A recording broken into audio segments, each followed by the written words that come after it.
وصل عندنا هذا الضيف المحبوب الغزال اللي شحال وحنا تنتسناوه، وجاب لنا معاه الخير، جاب لنا معاه اللبا.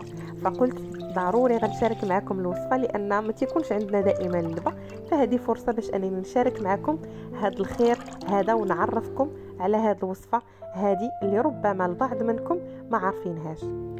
اللبا هو حليب أنثى الماعز ولا أنثى الغنم ولا أنثى البقر، وتيكون في أول 48 ساعة من بعد الولادة. غني جدا بالفوائد، الفوائد ديالو لا تعد ولا تحصى، وفيه بروتينات نادرة جدا اللي تتقوي الجسم وتتقوي الجهاز الهضمي.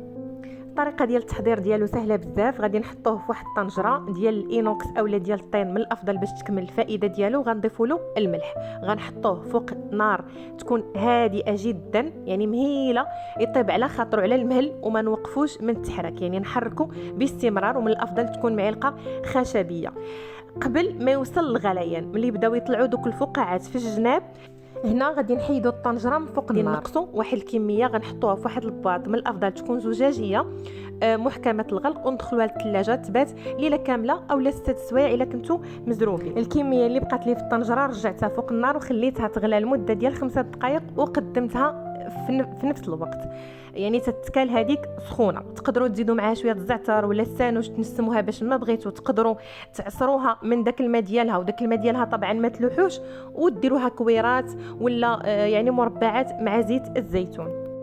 انا هنا قدمتها مع التلبينه النبويه، تتجي خطيره جدا، صحيه بزاف بزاف، تنصحكم تجربوها.